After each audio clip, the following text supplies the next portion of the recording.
What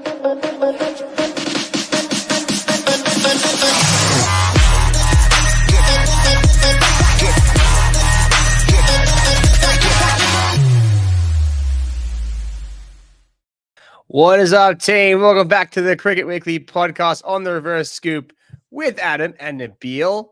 What's going on, Nabil? Good, Adam. Good, man. Welcome back from what it seemed like, a long time that you were away for the MLC finals, man. But good to have you back. And you did some amazing things out there. Went full ESPN mode out at MLC covering, local cricket. And it was just awesome to see following along with all the updates. And, we got real time insights from you.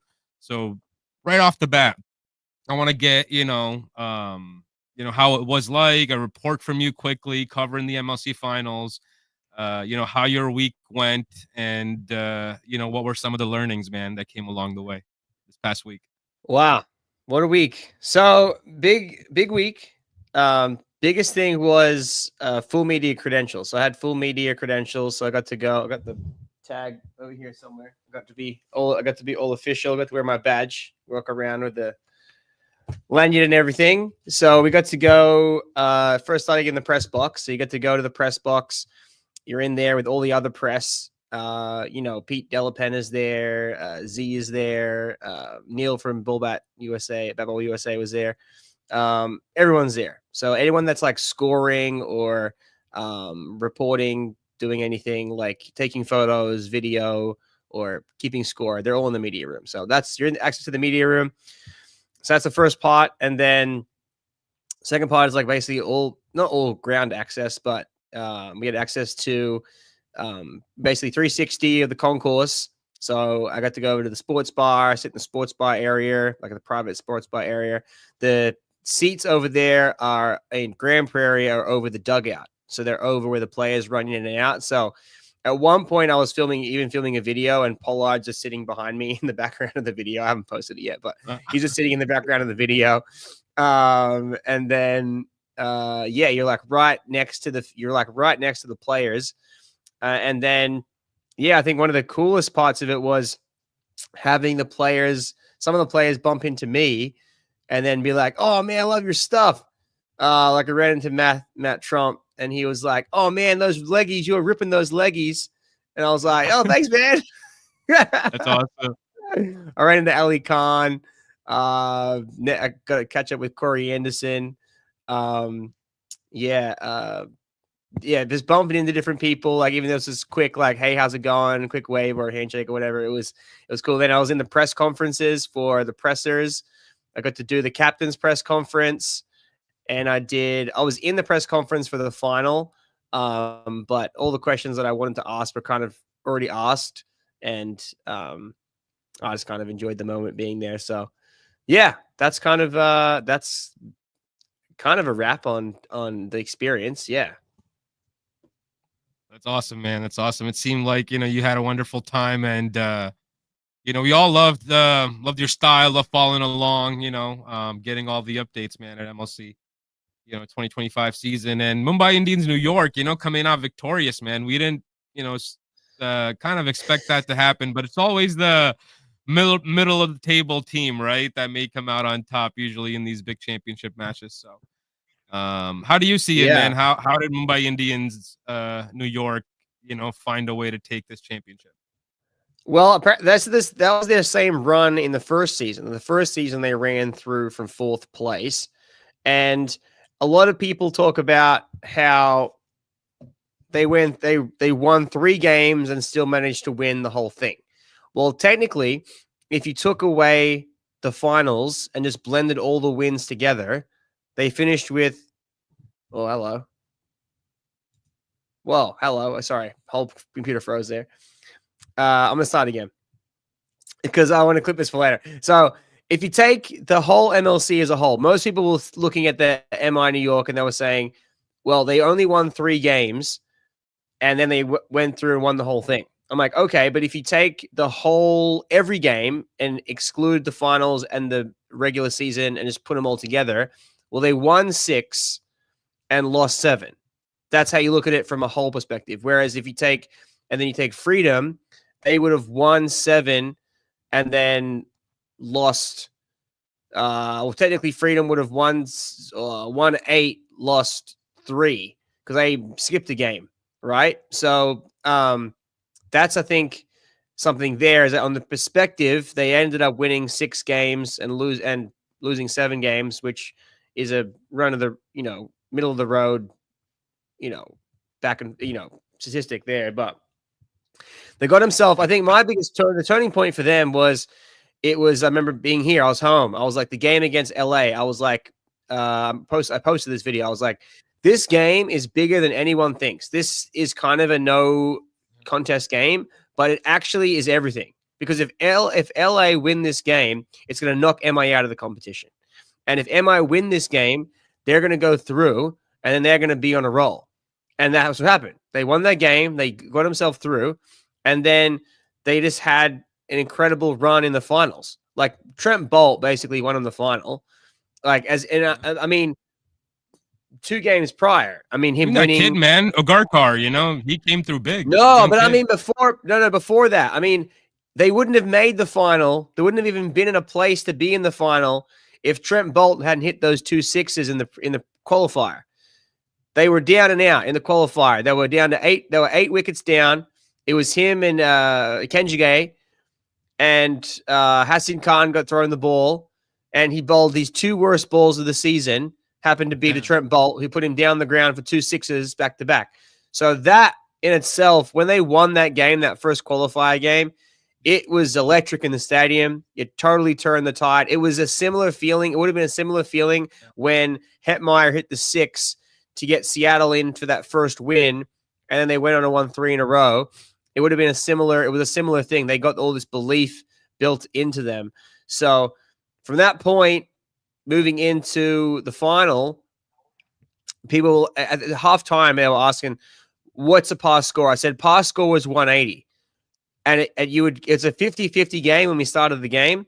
And you could say it's 50-50 now, but the only difference is that MI's got runs on the board.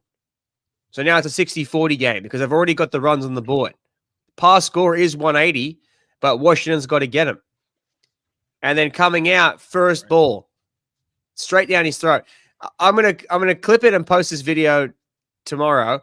You actually if you watch the footage again, because I had to rewatch everything back because I was in the stadium, right?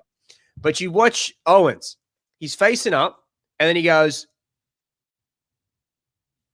He looks 2 times. He looks over to Monarch down there at the square leg, deep square leg. He looks over to him twice, and then Bolt runs in, bowls not the world's greatest delivery, just full and down leg side, and he just pops it straight to him. I was standing right there. I was right behind Monarch. I was like 20 rows back, right in front of him. Couldn't believe it. Absolutely couldn't believe it. I was like, holy crap, Here we go.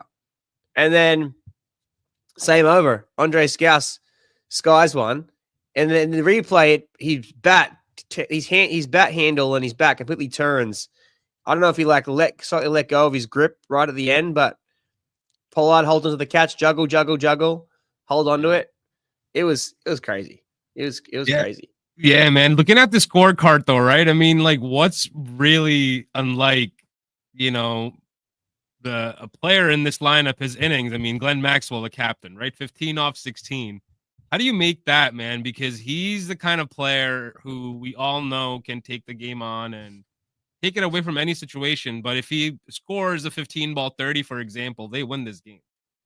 Right? Well, so it comes down to the bowling of MI. So if you watch Gurkar, Rashil at the end there, he told his press conference, he bowled 6 slow balls in a row. And him and Dutchy Holland are like super underrated bowlers, because what Dutchy was doing, he's bowling like you can't even call it medium pace. It's just pace. It's leg cutters. It's fast leg cutters, and they're hard to get away. The pitch wasn't coming onto the bat. It was hard to generate the power. It was hard to generate the runs.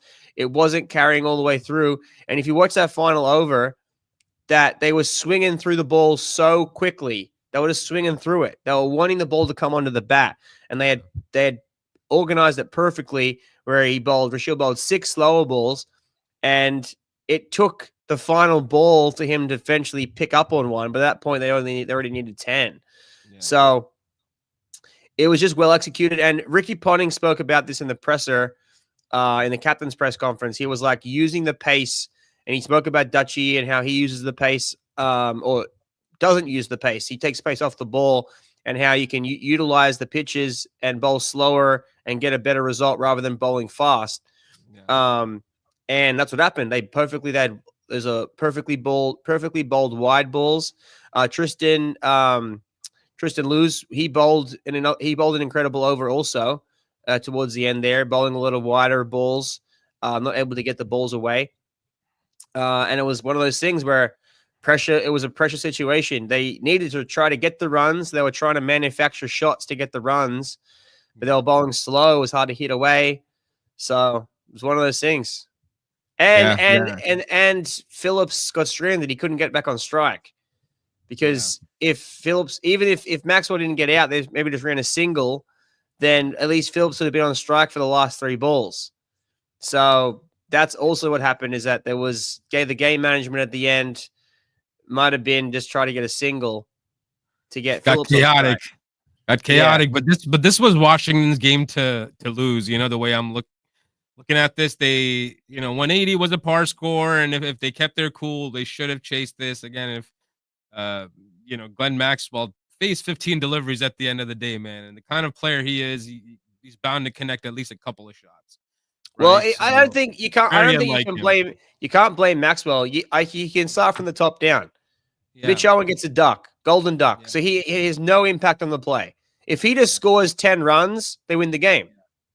Gauss with another duck as well. Gauss gets a duck. So if they just get out of the first over, they were they were 1 for 2. They had 2 wickets, and they had lost 2 wickets and scored 1 run. So if they replay the first over again, if the first over goes for a regular 6, let's say they scored 6 or 8 runs in the first over, and no wickets, they win the game. So they lost the game in the first over. And then obviously Ravindra and Phillips came back and both dug in and got them to a total where they could chase at the end. But I mean, to sit and say that Maxwell should have won in the game, that he shouldn't have been in that position.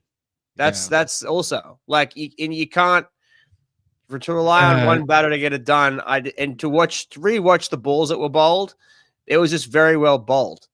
Yeah, no, absolutely. I saw the balls by the youngster, but just the experience of Maxwell for me, it's like it was hard to see because, I expected him to finish that job. He's a finisher. He's the captain of the team, and you're playing the final. So once you're in that position, it's in your hands. So I look at him as like a warrior. So he should have won this game, and it would have been their 3rd chip, right? Washington's, if I'm not mistaken, or 2nd at least. 2nd. Well, they were both going for their 2nd. Yeah. Both going for their 2nd scenario. But yeah, let me know what you guys think. Guys that are watching, was Maxwell could have done better here, or he did not have a chance. But shout out to the youngster, man, Agarkar. He held his nerve, better than the experienced Maxwell, and took his team home in a well-deserved man of the match performance in the final. Question: why didn't Travis Head play this year? Travis Head was caught up in the World Test Championship, plus playing in the West Indies, so they pulled out. He pulled out. Yeah. Same with Smith. Smith was playing World Test Championship and the West Indies. He was technically eligible to play 2 or 3 games, but he hurt his finger, so they just pulled the pin. Yeah. I mean, Quinton de Kock we spoke about, who Seattle Orcas let go last year, and he made a big difference for Mumbai Indians, New York, man. And I think it's a lesson learned, I think, from the Orcas perspective, because I think having such big star power always matters, and it comes through in the clutch, especially in a big playoff game, as Quinton de Kock showed. Yeah, well, I asked Boucher in the press conference. I asked him, the moves they made. They took Bracewell and they took Quinton de Kock, and as an opening partnership, Monik Patel and Quinton de Kock had basically set a platform for them almost in every game. They had got them to 50 for none almost every game, pretty exclusively. And then I asked about, Bracewell coming up the order and Pooran coming up the order sometimes or not coming up the order and all that. And he basically said that, yeah, locking down that opening partnership, they had set a great platform, and that great platform, you can't win off without setting a great platform. And that's what MI did better than Washington did. Washington wasn't able to set a platform. They were just, Ravinder had to kind of like rope the innings back in.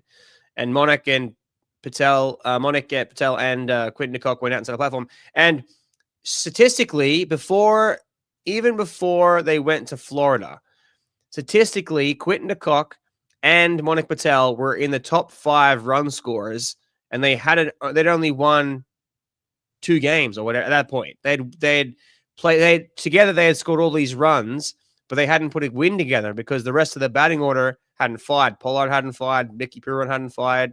Bracewell had gotten a couple of runs also, but still hadn't really impacted the game too much. And same with the 2 Sings that play for them. But in the finals, they eventually put it together. Quinton de Kock and Monik still went out there and set a platform. And then Pollard and Nicky P were able to put it together in those games. And then, with the Bolt batting towards the order down the bottom and scoring some runs too. So, yeah. Not just in the final, man. I mean, they had to get through, 2 tough teams in Texas Super Kings and San Francisco Unicorns, and, they had a battle out with the Unicorns, where they were chasing, I believe, 131, and they lost, 8 wickets doing it. So, just very tight margins, getting to the point where they fought for every inch. And I think it speaks to the franchise itself, because they've built this MI New York franchise from a very top-down kind of way, where they're structured to play in any type of league around the world. And, they can a really good, system where they pick the right guys. They know who to select, who to go after kind of deal. And depending on the geographic regions where they're playing. So, like, kudos to them, man. I think it's a lot of the homework that they did in the back end that's led to this championship for them. Yeah. Well, I mean, on a team by team basis, the more likely team to have won was San Francisco. Yeah. And really that party got spoiled by LA because LA beat them in the final game, which wasn't expected. Hales scores runs, Fletcher scores runs. Shadley takes a bunch of wickets. Shadley ends up being in the top 5 wicket takers for the whole tournament. Good on him. Shout out to Shadley, man. Great performance. But like, let's say in Oakland, he got hit around a lot in Oakland and then picked it up, in Florida and Texas, which happens. Everyone gets hit around. It doesn't matter which bowler you are. Everyone's going to get hit at some point.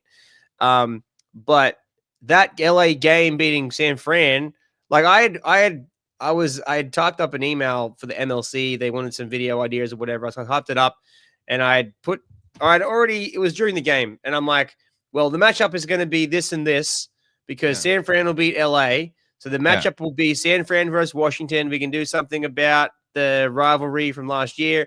And the other one will be TSK versus MI. Send it. Go to bed. Wake up. Oh, what the heck? What do you mean they lost? Okay, that puts the whole thing in a spin. Okay, so now we got to find different matchups because I was trying to find like matchups that would work. Like, let's say someone took someone's wicket. I was like, oh, we can play that video. You can play that video at this point and whatever. So I had to redo the whole thing. I had to go watch all the other games, figure out the matchups. So that's really threw a spanner in the works. Yeah. And then, I mean, from San Fran's perspective, they also went into the finals without Harris Ralph. So Harris Ralph picks up an injury. He had taken 17 wickets for them, and that would have been a difference maker for them with the pace in the final. Like him with pace on, pace off would have been he would have taken another 5-6 wickets in the finals. You know what I mean? 3 apiece a game. You would expect him to take 3 in each game. That's a huge loss, man. That's a devastating blow. Yeah. Right. So that was a big loss also. So that kind of plays a part in it. And Yeah, Yeah. man. Yeah, that LA Knight Riders game versus the San Francisco Unicorns, it was a high scoring affair. Yeah, it threw the whole bracket 243. out. It threw the whole Yeah, bracket out because they 243 weren't for expected to 3. win. They weren't going to Exactly. win. But they put it all together for one game, and then San Fran were in a point where they could have tried different players or given other players a go at some point, but they Yeah. were also in a do or die spot where they wanted to try to get into the top 2, and TSK made a little bit of a late run, so they needed to win that game. And yeah, it just kind of ruined the whole bracket a little bit. So Absolutely. And that rain out too between the Washington Freedom and the Texas Super Kings yes. had no result. That also impacted things. Well, actually, so go back one more game. So yeah, 2 things that screwed the whole thing because Texas and Washington played, I think, the 27th match. One of the games in Florida, they played a 5-over game. And playing a 5-over game, you might as well have tossed the coin, and whoever won the coin toss won the match. It didn't, you know what I mean? It's 5 overs. Yeah. Ferreira hit 2 balls into space, or a bunch of balls into space. They're in orbit now. We're going around the Earth. That was so big. And then you're chasing 85 runs or whatever, 80 and change in 5 overs. You just go on the slog. If it goes, it goes. It doesn't, it doesn't. So that threw a spanner in the works too, because it meant that TSK got an extra win over San Fran. So if that game had played out regularly, you would have predicted Washington would have won that game. Yeah. And then San Fran would have jumped into second spot, even with the loss to LA.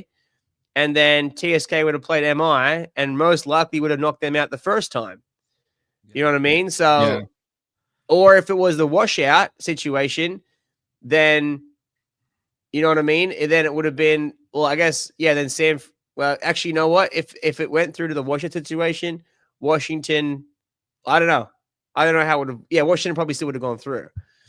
Yeah, Washington still would have gone through, but it would have changed the order of who played who. Yes. San Fran would have Texas would have played MI first, and then they would have played San Fran. Yeah, so, and you never know what result that could have brought. Maybe a different team could have came forward, but yeah, it's crazy, man, how things work out sometimes, right? But even the TSK team, they put together a different side. Like I feel like there's players in amongst the TSK side that didn't even play. Yeah. So like for example, one of the Patels, not Smith Patel. Is Smith Patel that plays for Texas? Off the top of my head. And Mitchell also, I don't think he played in the last couple of games.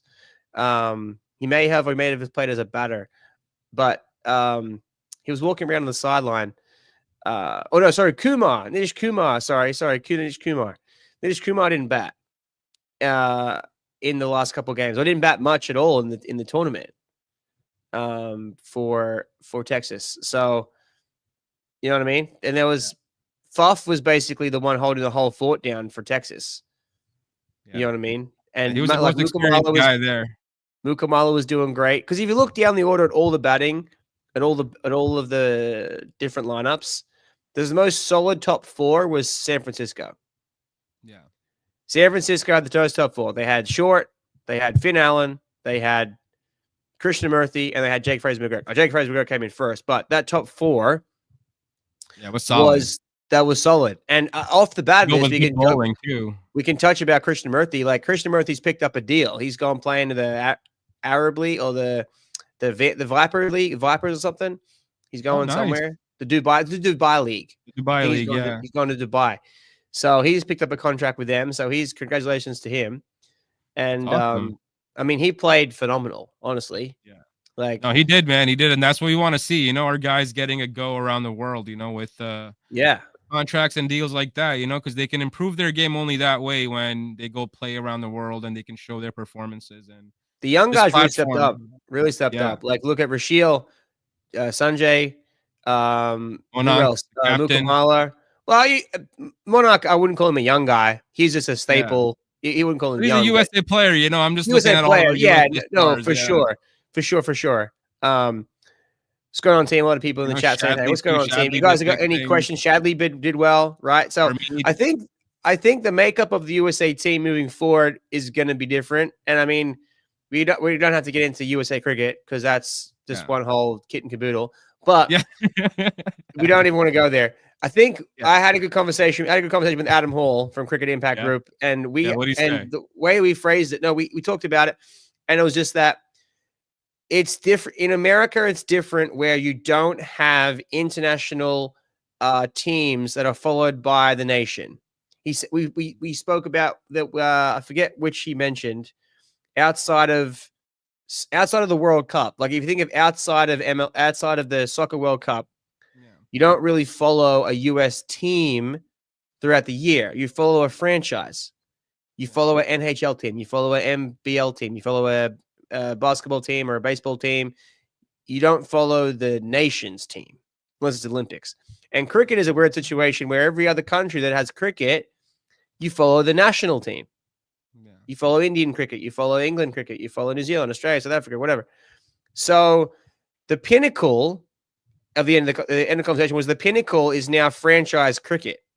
Like the MLC needs to be the franchise league of America, and it's more of a pinnacle to make it into an MLC side than it is to make it into a USA side.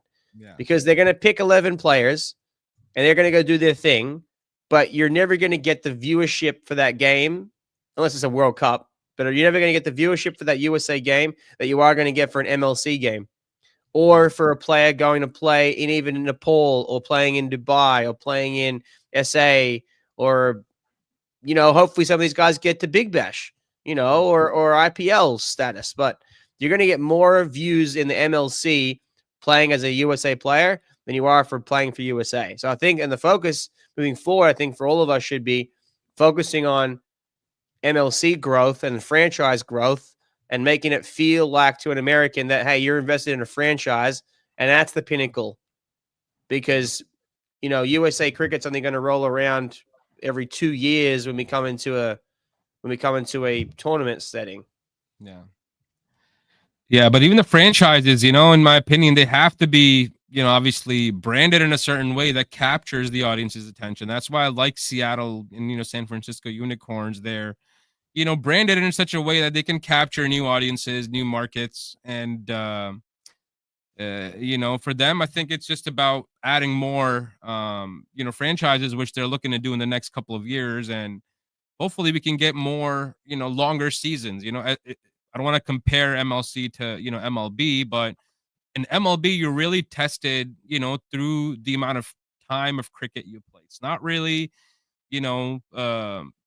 how like you're playing one match a day. You're playing every single day. It's a 160 match season.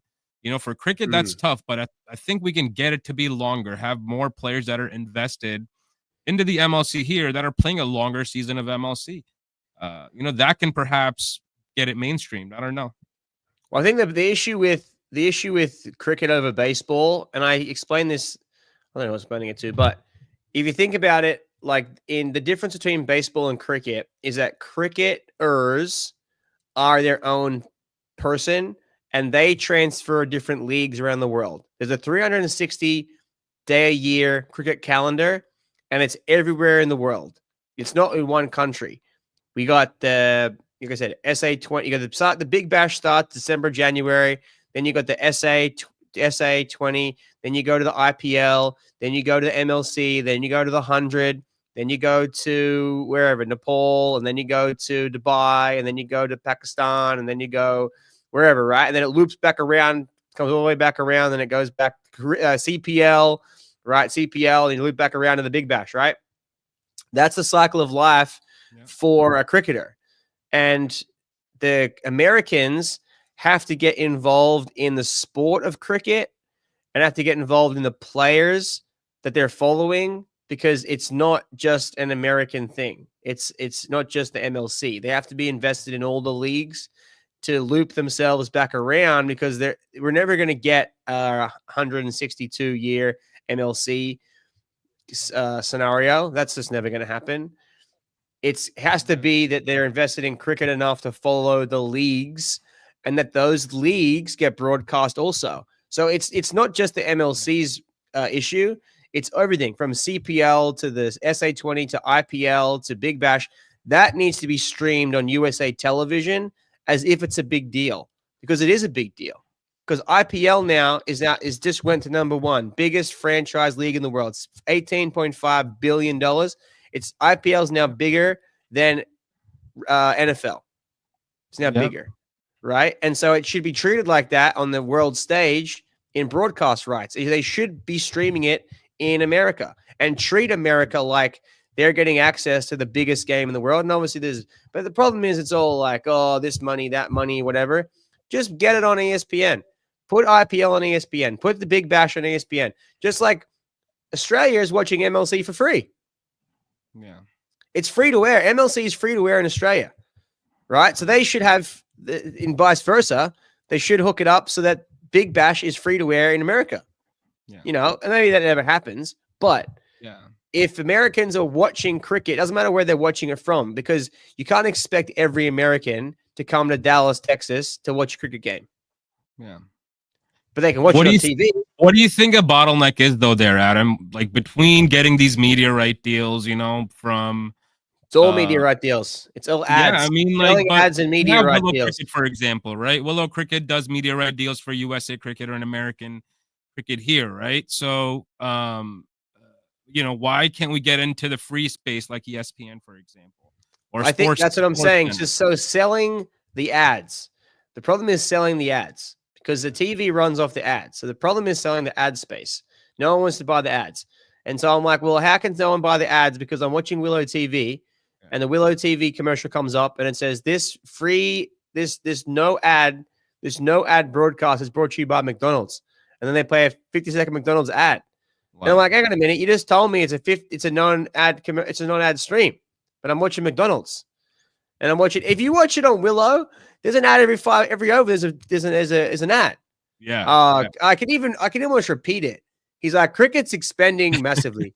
You can invest in with just 20 rupees a month, you can get 17 crore back, or whatever he says. That's crazy. You know, it's like, no, like the ads aren't even for me. I don't want to invest in whatever the thing is. Like, and I don't eat McDonald's. So, you know what I mean? It's just about, because like we were at a bar. We went to a bar in Texas, and I'm sitting at the bar. On the TV, it's Major League. I keep calling it hacky sack, but it's Major League Cornhole. You got Major League Cornhole on CBS Sports. Major League Cornhole. You got guys and gals throwing a bag of corn into a hole on ESPN, bro. And we can't get Major League Cricket on ESPN, bro. Like, we got to fix it. We got to fix it. Man. And it may start, like I said, it may start outside of MLC. It's got to be all the leagues. CPL, SA20, Big Bash, IPL. It's all got to be on USA television. We have to treat it like Super Bowl, because everywhere else in the world, they don't watch the NFL. They don't watch MLB. They don't watch the NHL, but they'll watch the Super Bowl because it's a thing. Oh, we got to tune in the Super Bowl, February, whatever, Super Bowl time. And everyone around the world turns it on, right? That's how it's going to be for cricket.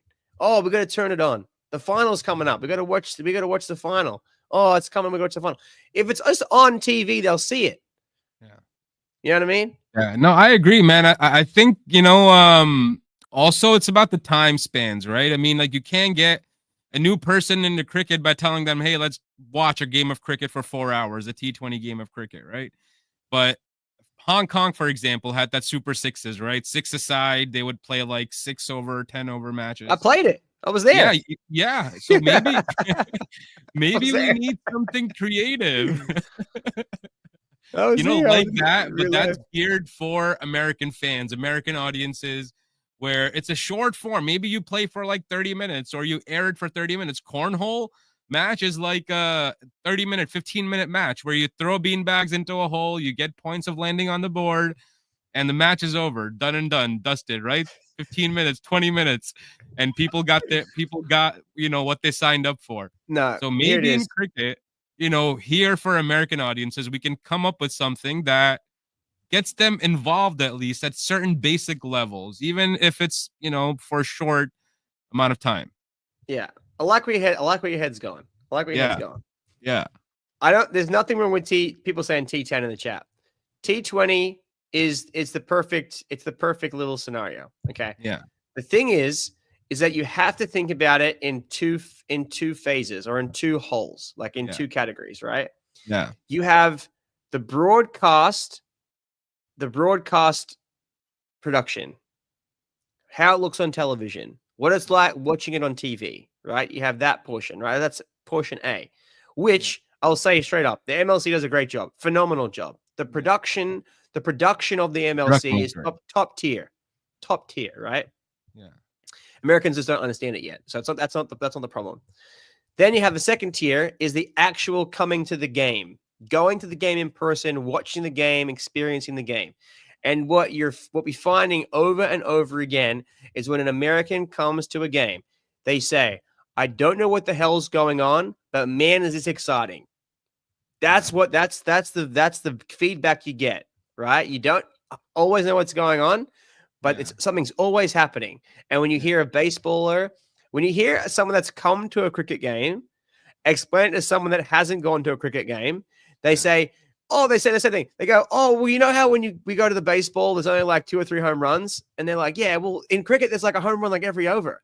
They go, "Oh, that sounds it's like a wow moment like every over," and it's like, yeah, something's always going on. Like if taking a wicket, taking a bowled someone clean bowled has more impact than getting 3 strikes.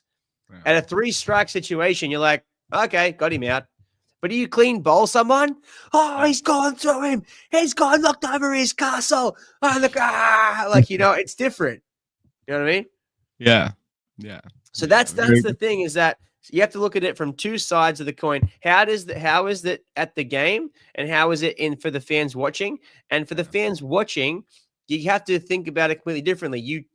When you watch NFL, right? If you watch NFL Sunday, how is Sunday work in America?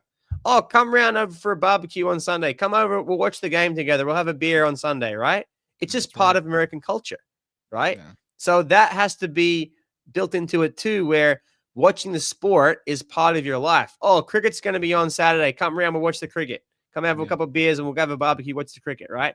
That's going to be built into the culture of how you watch the sport.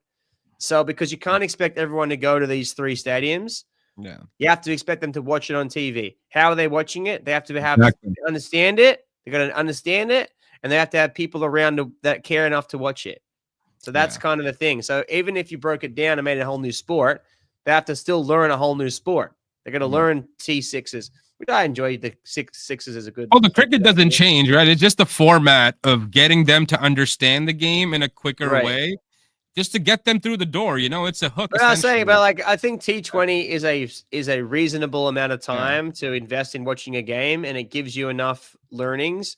Like I said, I keep going back to there should be an alternate commentary.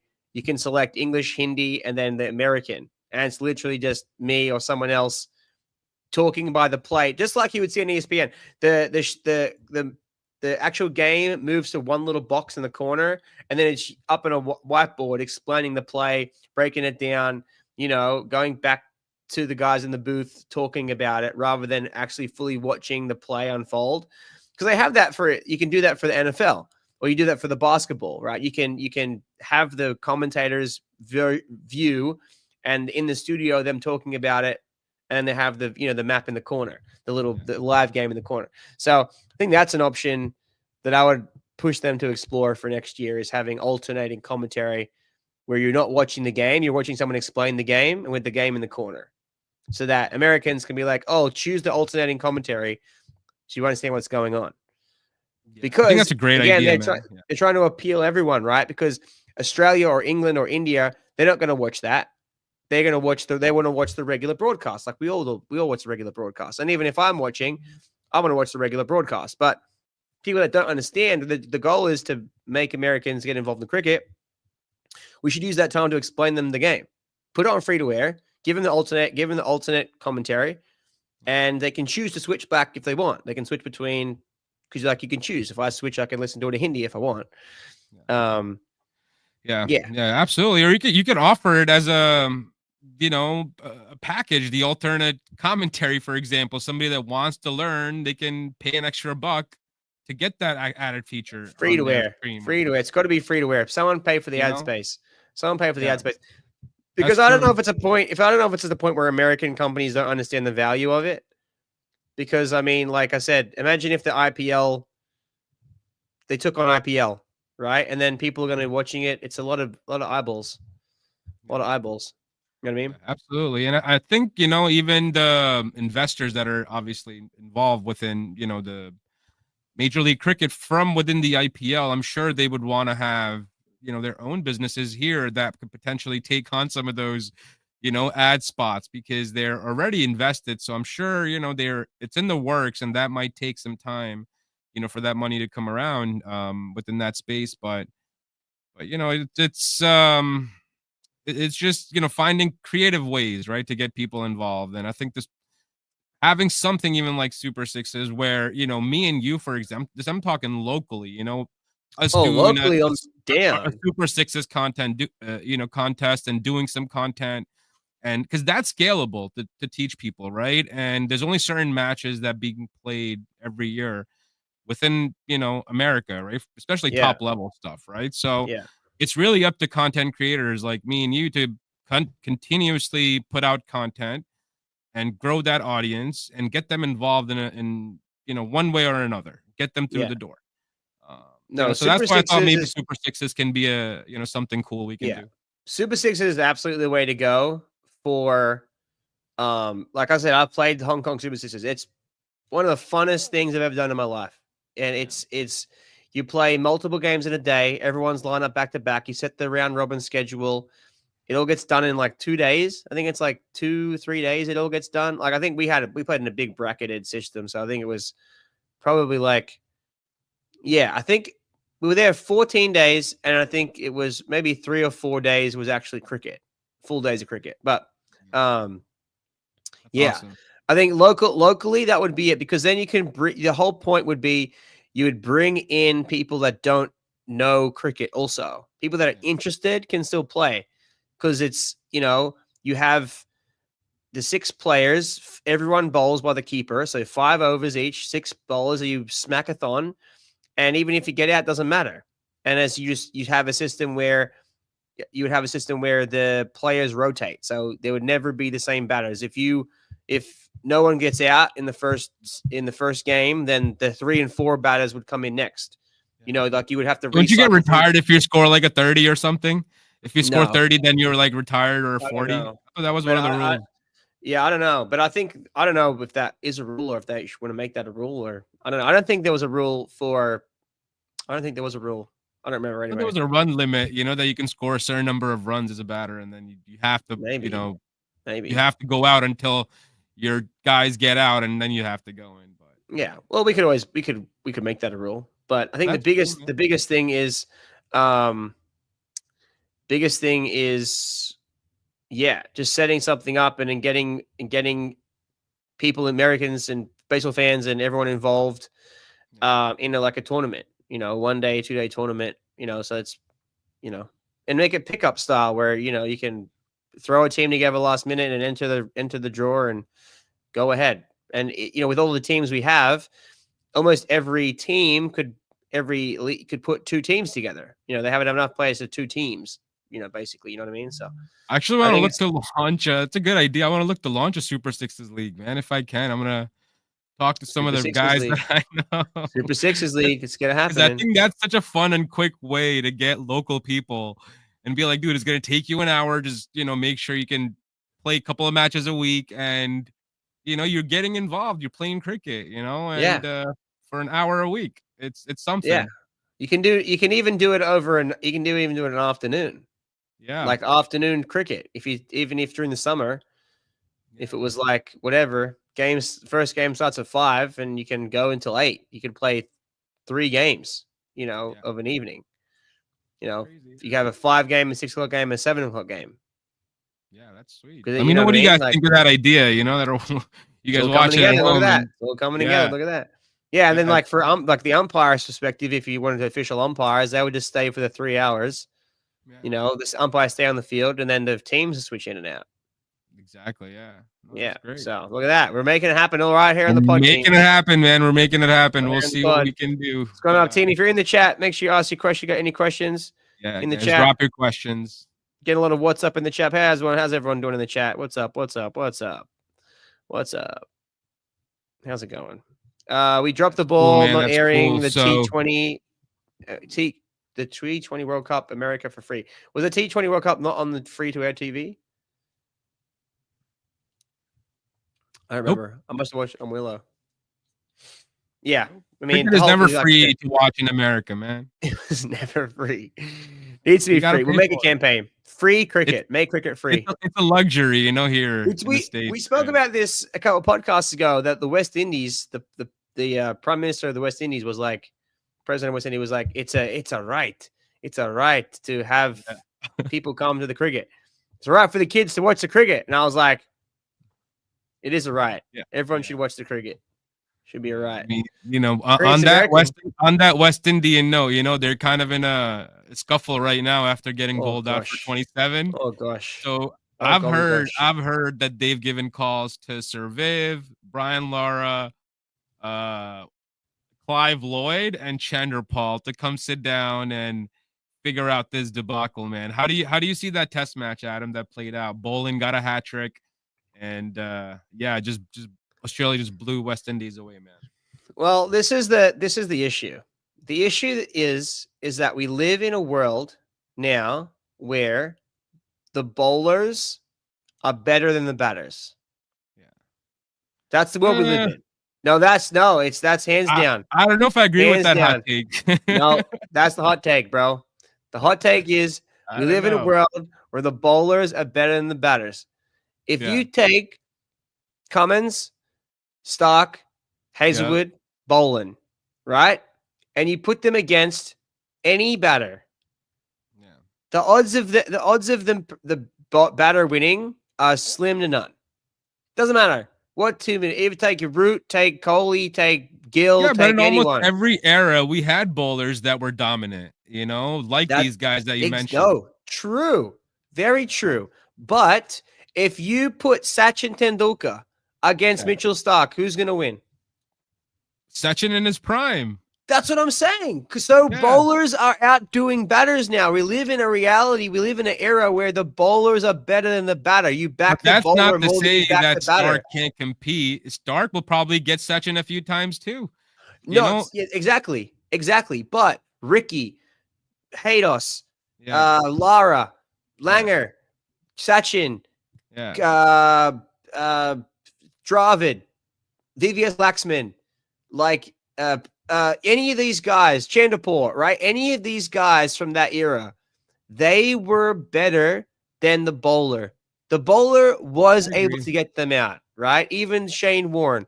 Even if you took Shane Warne against Sachin Tendulkar is better than Shane Warne, right? Like it doesn't matter which matchup you have, right? That's what I'm saying. Like Glenn McGrath wasn't as good as Brian Lara. Brian Lara, you would back Brian Lara to score runs against McGrath, even though McGrath is one of the greatest bowlers of all time. It doesn't matter what the matchup is. But now there's almost no one. I don't know. We can put up a single name who's batting right now who that you would say is better than with the matchups. But like, you know what I mean?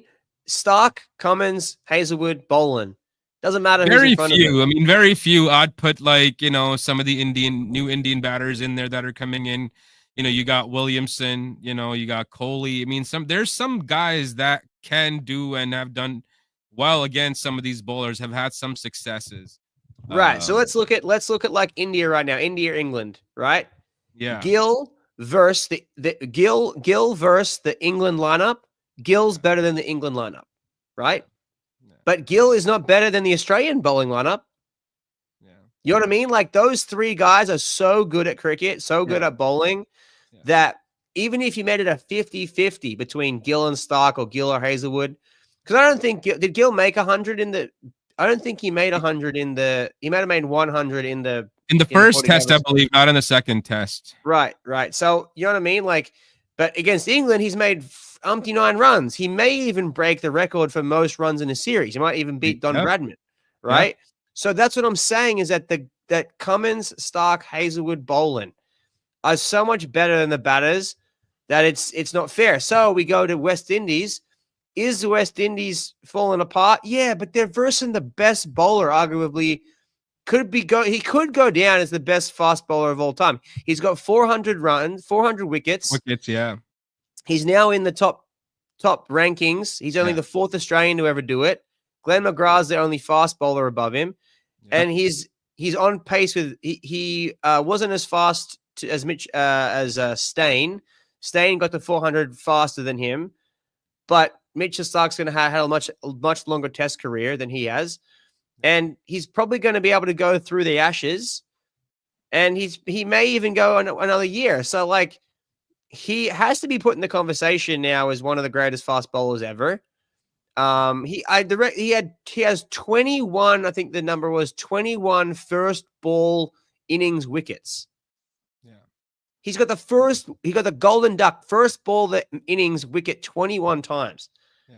That's insane. Yeah, big time insane. That's insane.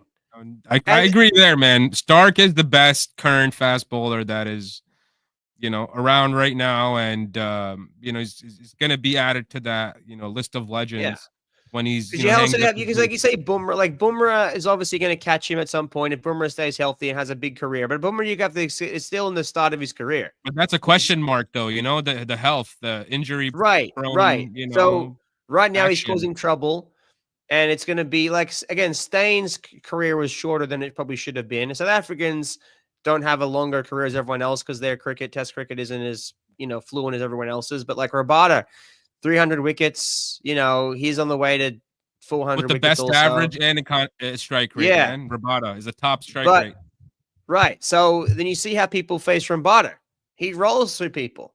You know what I mean? We don't have an era of cricket where the batters are dominating, because we go back 20 years and it was all you talk about: Sachin, Ponting, like I said, Laxman, Hayden, Langer. Then you go back, you go the War Brothers, Border. It was always about the batters, and now it seems like Australia can't bat to save themselves. Right? They can't put up runs. Yeah. The Webster and Carey are carrying the side, and that's just its whole thing. They can't figure out top order. Khawaja gets out the same way every time, right? And so we're in this landscape I definitely agree that the batsmanship quality has been, down for the past couple of decades, you can say, even, right? Last 20 years. It could be because of Test cricket. It may be because of T20 cricket. Absolutely. That's where I'm getting to. It's the shorter formats and the pitches that they play these shorter formats on, right? They play a lot of cricket on these rock hard, road-like wickets where, the ball's going to come on to you. It's like the Danbury wicket, right? Ball comes on, you smack it, flies away for a 6, right? Then you go to other places where you have to dig in. You have to make sure the ball is gripping into the surface, it's holding, and you have to fight for every run that you can get. And I think when they're faced, even with the slightest of challenging conditions, they don't know what to do, the batsmen of today's day and age, because they may lack a certain level of temperament, certain level of ability to bat time. You got 5 days of Test cricket and you still want to go baseball it out kind of deal, Yeah. So I think players today have lost that edge of, where patience was tested. And now, they kind of just give up on it. They're like, all right, we're just going to go all guns blazing. If it works out, it works out. If it doesn't, it doesn't, kind of deal. And I think the pitch, even the Test match that Australia, West Indies played on, Australia were bowled out for 127s the innings before. So it wasn't like, that Australia dominated on that wicket. Well, that's what I'm saying. It's literally batting time, applying yourself. Yeah, the batters aren't there. It's not there. I grew up learning to play cricket, and the philosophy behind playing cricket was don't get out. That's the philosophy, because you want to bat as long as possible. I opened the batting, and the philosophy was don't bat to not get out. So you only hit the bad ball. You wait for the bad ball. You wait for the wide one outside off stump. You wait for the one down leg side. Everything else that's on the stump or fourth stump or going away or on the stumps, you blocked it. You blocked it. And you were the wall. I was the wall. Dravid was the wall. You were the wall, right? And Think back to Sachin's famous innings where he's like, I'm not going to play a cover drive. He scored 150 without a cover drive or whatever he scored, right? He was like, I kept getting out. He's like, I kept getting out playing cover drive. I'm not going to play the cover drive all day. If it's there, I'm going to let it go, right? Yep. And you play the day. You bat the day out. You just stay out there. Problem is that you can't replicate that unless you go and play Test cricket. So everyone learning cricket nowadays is learning cricket T20 style. How to hit the gap, how to hit the ramp, how to hit over top, how to blast it, how to hit with power, because like I even just talking to my dad right now. My dad's a big coach, Cert 3 coach, coached all over Australia, whatever.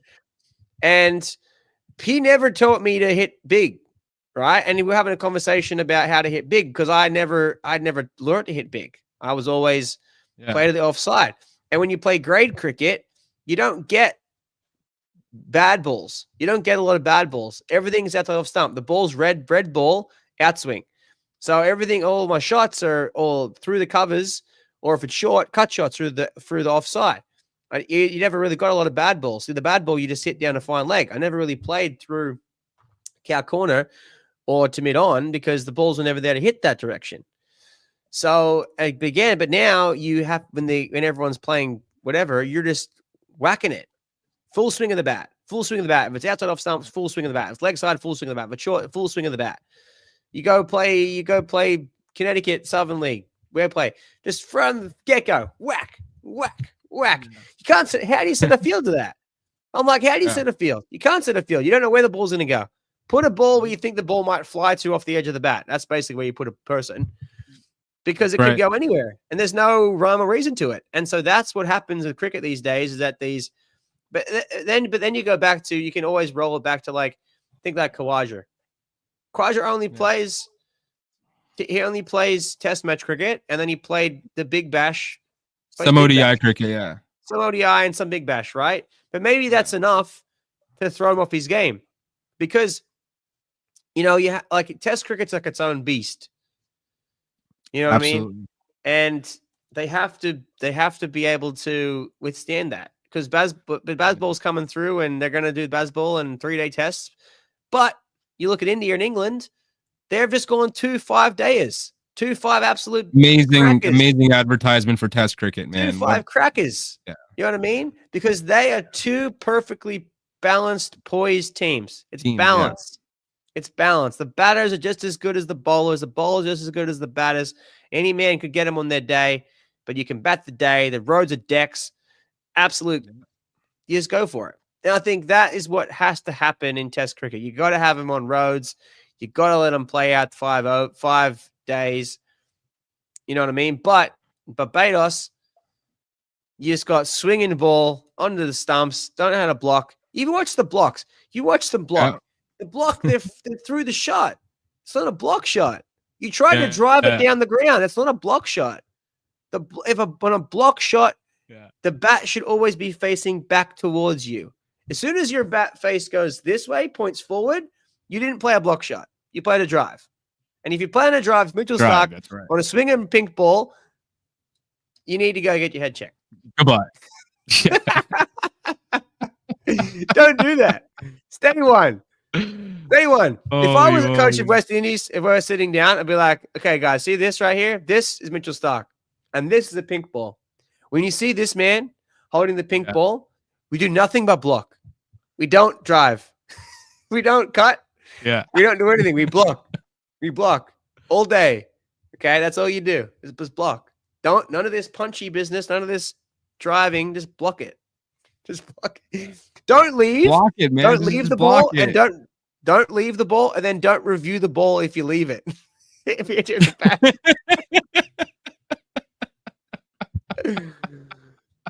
I commented on the video, and I was like, that was missing. Yeah.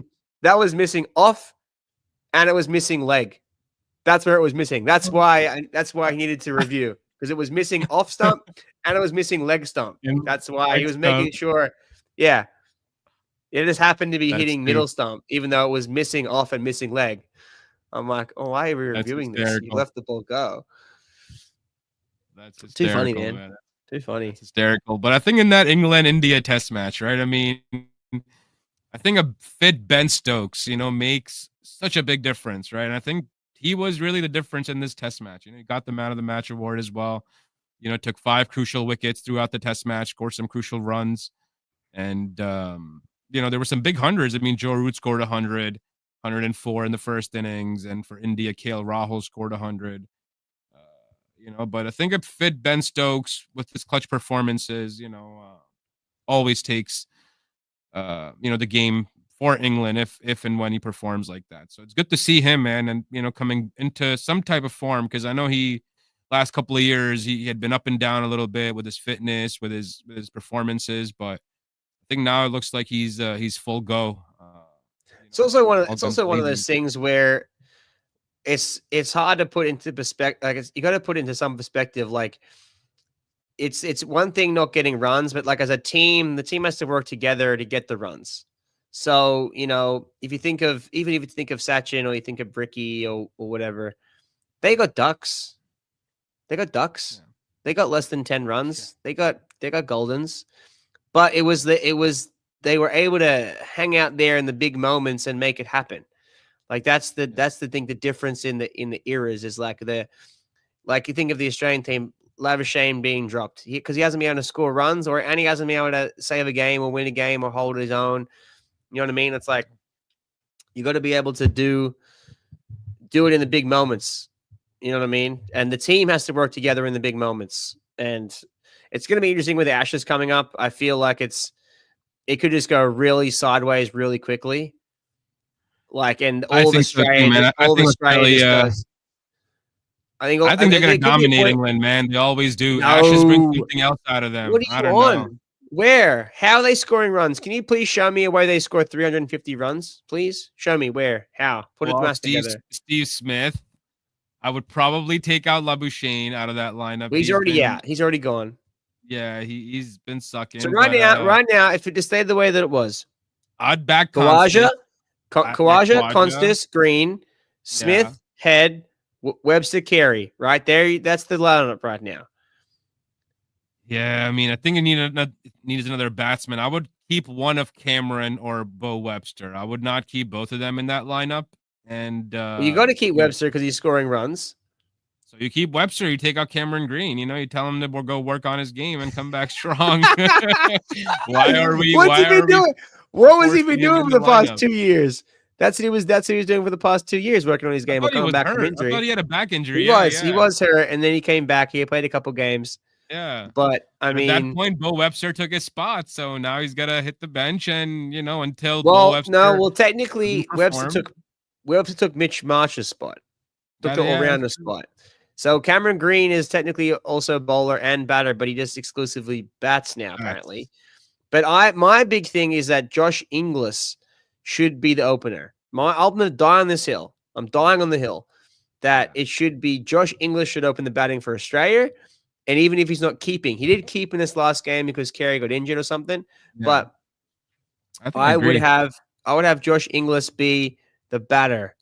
And you could even go to a point like if they were getting desperate, not desperate, but if they were like, let's say Sam Constis scores no runs in the next test match and Khawaja gets another duck or no runs. I mean, you're almost at this point. You might even scrap the both of them, right? And you might even put in Mitch Owen. That's what I was gonna say. Would you put in a Mitch Owen or open the batting, or a Matthew Short or Jake Fraser McGurk? Well, I don't think he'll make it that far. Jake Fraser McGurk will probably fit into this random Maxwell category of because you're a T20 cricketer, you can't play Test cricket. But I mean. Yeah, I don't know what they're going to do. They could have used, man. They could have used Italy captain Joe Burns. Him along? Let's talk about Italy right now. Yeah, Italy. New York. Where is New York? MI New York wins MLC 2020, and Italy goes through the World Cup. Yeah. New York need to be invested in cricket now, okay? Because the Italians, the New York Italians, okay?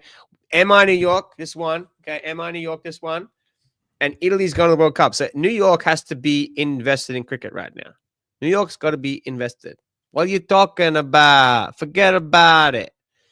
We They need gotta one be. of the soccer franchises, man, to invest in their cricket team here, like Barcelona, New York, or something. You know, Oh man. that But would yeah, be sick, Italy man. That'd be knocked some out real money. Scotland out of the World Cup. Yeah, yeah, I saw that. Yeah, It's in crazy, Italy, man. man, great. I mean, it's the Joe Burns effect. You know, they were No nowhere to Burns be effect. found. Yeah, and then and the story is heartfelt too. You know, because his interview, you know, he was like his brother passed away, I think, a couple of years ago or earlier this Really? year.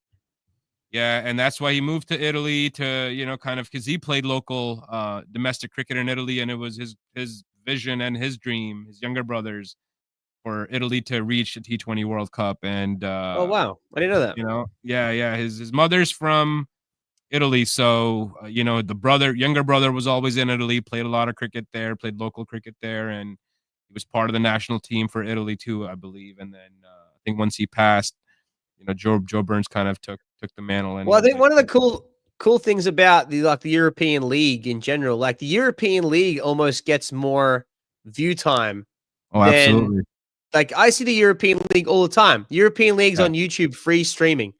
yeah. I see it all the time. I mean, is it the world's greatest league in the world? No. But it's But fun. It's it's like, fun. It's yeah, it's hilarious. It's fun. it's It's fun to hilarious. Yeah, watch. It's always something going on. you It's see you some don't of the know what's best happening. memes come out of the European League, Some of man. the best memes come out of the European League. But I mean, we're getting Europeans playing cricket. That's Okay, right. it's spreading through Europe. Okay, and That's we got exactly England what we now. need here, man. That's What we exactly need, what we and need here. Italy now going to the World Cup. We got Italy. We got USA. I mean, New York. New York. This is like New York just won. Oh, We gotta get the collab. It's got to be some sort of Italy, New York collab. Get the Italians, the New York Italians involved in the cricket because they're gonna be get all the involved now. pizzerias involved in New York, man. All the Italian All the pizzerias. Italians get the mafia involved. Oh Make like yeah. a Godfather spinoff where it's like cricket and the Italians are playing, and forget about it. There's Forget I'm walking definitely, here. yeah, definitely could be done, man. So if you guys are Get me listening done. to us, you know, make it happen. Make it happen. Make it happen. Make it But that's what's going to get him involved. I think Italy getting involved is going to be a good. It's a good thing. It's a good I think thing. it's a great thing. I think it's huge because it's gonna get other countries involved, you know, from the European League, and you know, I think we see more Well, I think European it helps teams get getting into. America involved. I think Italy Yeah, helps Americans get more involved because now you got USA playing and Italy playing. So that's what I'm saying. A lot of people in America, big Italy heritage, big Italy is part of their life. New York, the Yankees, like that's all. Like a lot of Italians, you know what I mean. In our area where we live, that's a big part of the culture in this area is Italian. And yeah, I think and having more them just getting involved and in even in cricket, some of the African countries, there's work being done. You know, like we see Nigeria coming up. You know, the Nigerian Cricket Federation, they're on the rise, and you know, I don't know if we ever get back, you know, to the good old Kenya cricket days where, you know, Kenya cricket dominated back in the day, you know, made the 2003 World Cup semifinal. really. If you remember, yeah, they No, played the I don't remember. 2003 World Cup semifinal against India, and Tell you what, that back in those days, I was like a Test cricket snob, even as a yeah, teenager. I exclusively watch watched Test Test cricket, cricket. I watched Test cricket almost exclusively, yeah, and then the ODIs was like having a dessert. It was like, oh, we'll watch an ODI. Oh, we got Pakistan, India. Oh, yeah. what were those? The Pakistan, Sri Lanka, Australia tri series is like those were the Those were the best. best. Oh Those were the yeah, best. those were the Oh, I'm best. gonna You're finish absolutely this. right. I'm gonna watch Sean Tate. I'm gonna watch Sean Tate versus Pakistan, both 650-mile-an-hour balls back to back. I'm gonna watch that and be like, oh, that's it. That's It top always takes tier. me back to, man, those Top videos, you know, tier. whenever I watch it. The Top ODI tier right there. series, you know, where we had all the quicks, you know, Tate, Lee, Ektar in the same Yep. match. It's Yep. unreal, man. It's like, Yep. wow. You know what I We don't watched have the recently? quality anymore. I recently watched the Big Bash final between I think it was the original one. It's either the original one or number 4, but it was Sixers versus Perth Scorchers. And I'd seen a highlight. The highlight was Brett Lee was bowling his last ball. So it must be number 4, League 4, I think. He was bowling his last ball. He was going to retire at the end of the game. And the last 3 balls, they needed 1 run. And he gets a wicket, bowls him. Then the next one bowls him, and he's doing the chainsaw. He's pulling the chainsaw out, and then they need one run from the last ball, and the Scorchers guy digs it out. They have a throw at the non-striker's end, and Enriques comes around, takes the ball, and fumbles the ball, and they get through for the run. But if he had taken the stumps down, it would have gone to a super over. And I was like, oh, that was just peak. That was just peak cricket right there. Those were the days. Absolutely, man. Absolutely. And, I miss those days, but, we can't get them back, man. Those were We can get days them back. gone They're by. coming back. MLC season The 4. quality of those players, I don't think we get back, man. No, they're coming back. Best level. They were coming back. They're coming back. Who do you see in the current era that can match that type of quality? They can match Brett Lee. Yeah, let's say in fast bowling, I don't think we see anybody bowling 160 because of just the longevity and. Well, Harris Ralph cranks him. Well, let's say Lockie Ferguson put out. Lockie Ferguson was putting out 93 miles an hour. Tristan Luz was putting out 92 miles an hour. Yeah, they were putting out. Yeah, and Ralph was getting up 92, 93 miles an hour. Yeah. So I mean, they're not 100 miles an hour these days. That's the peak. Yeah, that is the peak these days. But I think even with the fast bowl, like we spoke about it earlier, the slow bowling is changing the game. The Hollands and the Rashiel and the bowling of the even Ralph was bowling a lot of slow balls. Oh, that's his game. It's part of his game. It's changing the game. Yeah, and I think we're probably moving into an era now where bowlers are focusing more on using the quick ball as its own mystery ball, as its own, surprise ball. Surprise delivery, yeah. Not bowling that every ball. Not even bowling back-to-back that ball, but trying to set it up like slower ball, and then 90-mile-an-hour ball, like on the pegs, like, at the stumps. Like that's, I think, the way that it's going to start moving. Because the batters are obviously trained to still hit 90-mile-an-hour ball. Yeah. They like the pace on. Pace on is almost easier to hit. Yeah, no, absolutely. And I think when, I literally, the first time I saw a changeup being bowled, was by Shoaib Akhtar back in the day. And he would drop it from 157, 158 clicks all the way down to 111, 112 with the same action, just rolling the fingers over. And used to take wickets on those deliveries, all the time. And I always question, why fast bowlers didn't use changeup more often in their repertoire. And, now you see a lot more because of T20 cricket.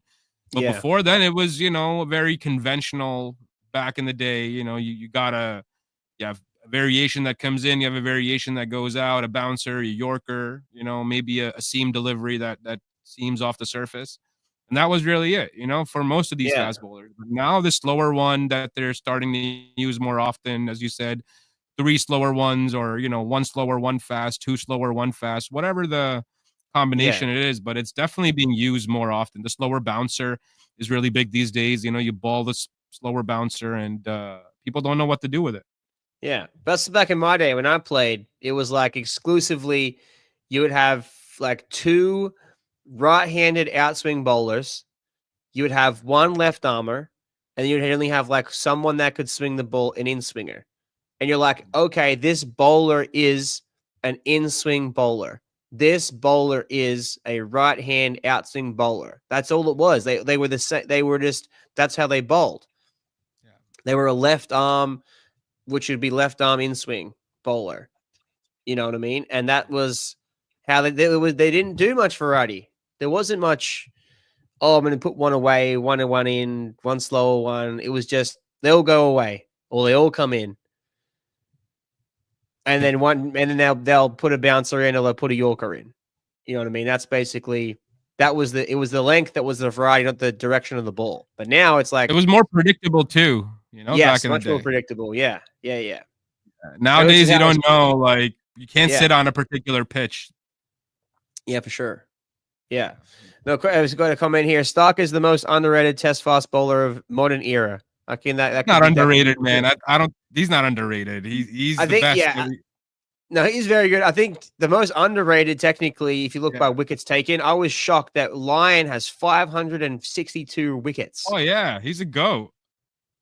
He's a goat. But that's it just But he's feels played so much different. cricket. He's played so much That's what I'm cricket for saying. It him. just feels different. It feels Yeah. different. Like you Yeah. can't say you wouldn't It's say like that he Jimmy was as good as Anderson having, 800, 700 something wickets and saying that he's better than Stark. Like no way, well, right? that is still arguable. You would still argue that.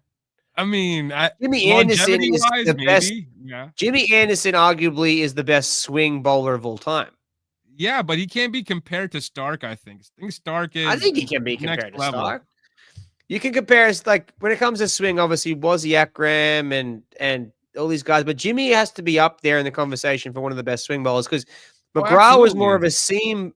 McGrath was more of a seam bowler than a swing bowler. Jimmy really swung the ball a lot. It Yeah. was obvious out of the hand, swinging in and swinging out. It's the Dukes, the Dukes balls, that he was Which are now rugby balls. yeah. Which are now rugby balls. They don't fit in the thing. They got to get him Yeah. some. We got to get him some. We got to get him some bolt balls. Maybe the bolt balls will work better. Maybe Yeah, man. these ones will work better. How are they? Are they nice? How are the seam on those? They're good. They're all different. These are a couple different ones. This one is the Oh yeah. this one's the striker one.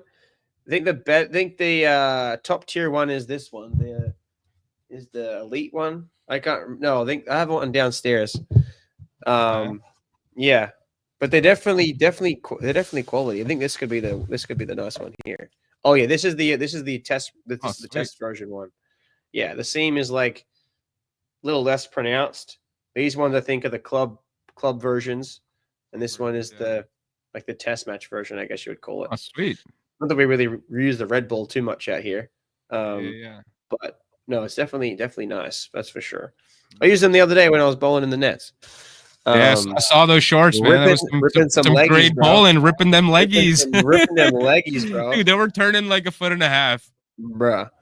I can't even get a bowl my own team, bro. Someone's gonna pick me up. Some minor league side's gonna pick me up. I gotta practice. I honestly swear, I didn't know my action was like Shane Warne's. I wasn't thinking about it. That's all that, yeah. Like I said, I've never bowled leg spin in a sanctioned game because I always kept. I was always keeping, so I never bowled. And then I would bowl in the nets sometimes, but mostly no. Mostly I was doing keeping practice.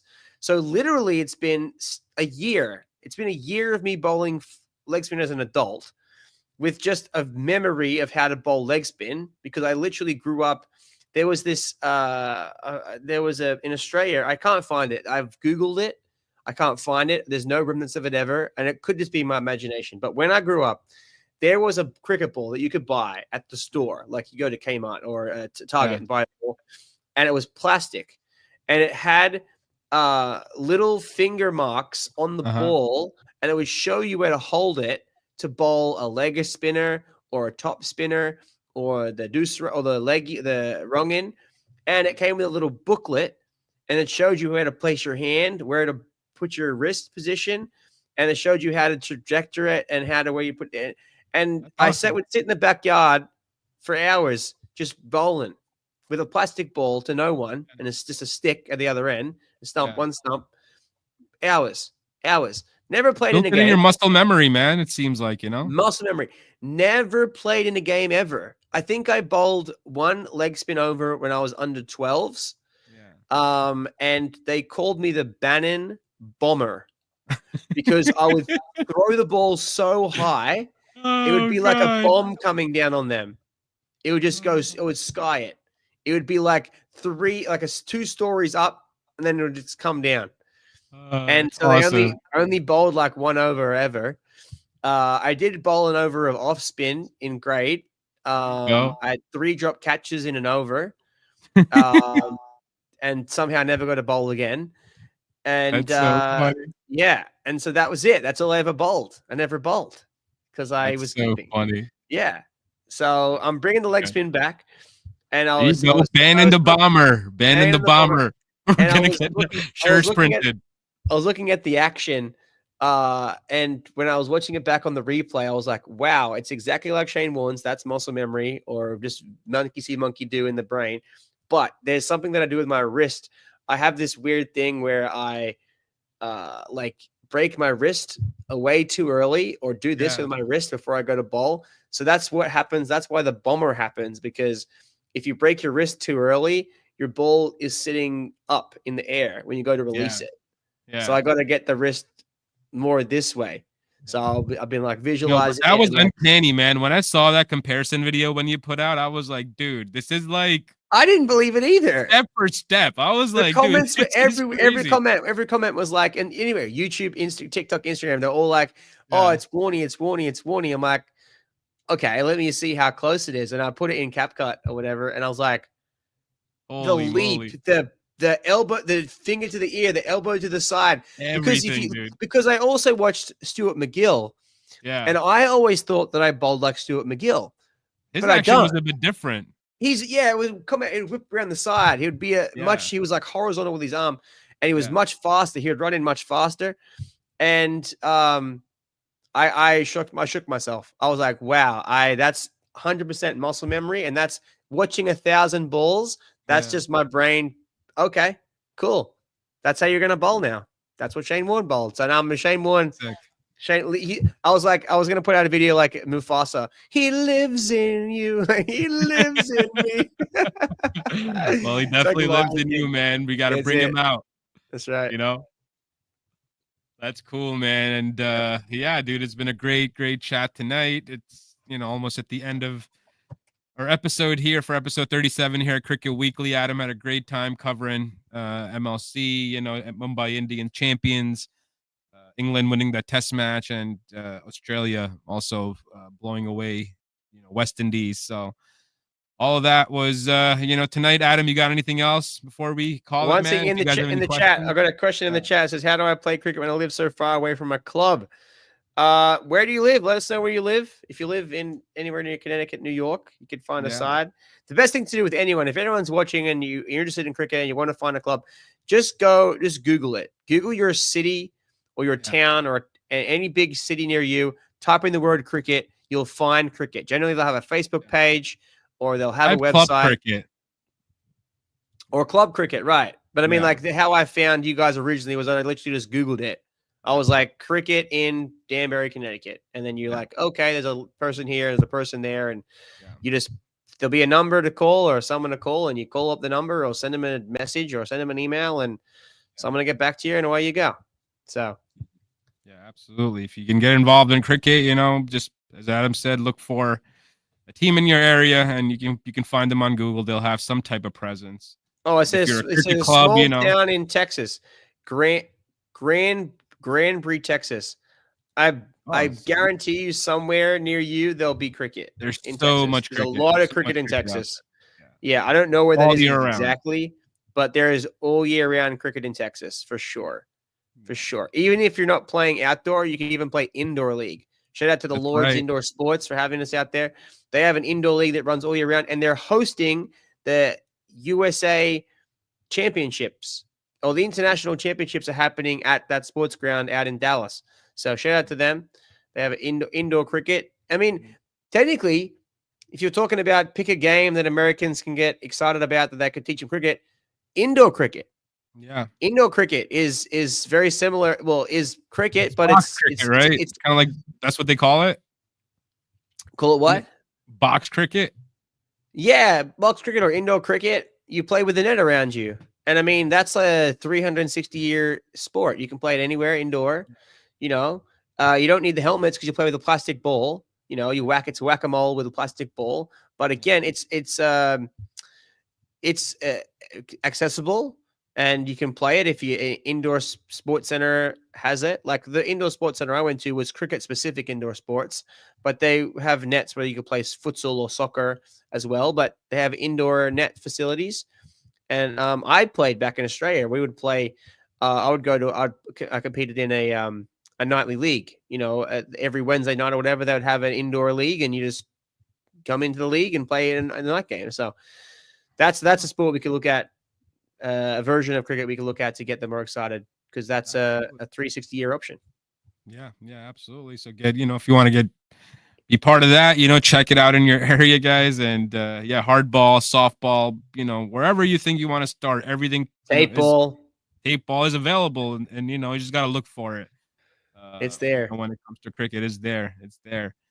But yeah, I think that's it from us here on the Reverse Scoop Cricket Weekly, episode 37. Adam, as always, it's been a pleasure. Pleasure. And yeah, we'll catch you again next week, guys. Thank you so much. Have a good night.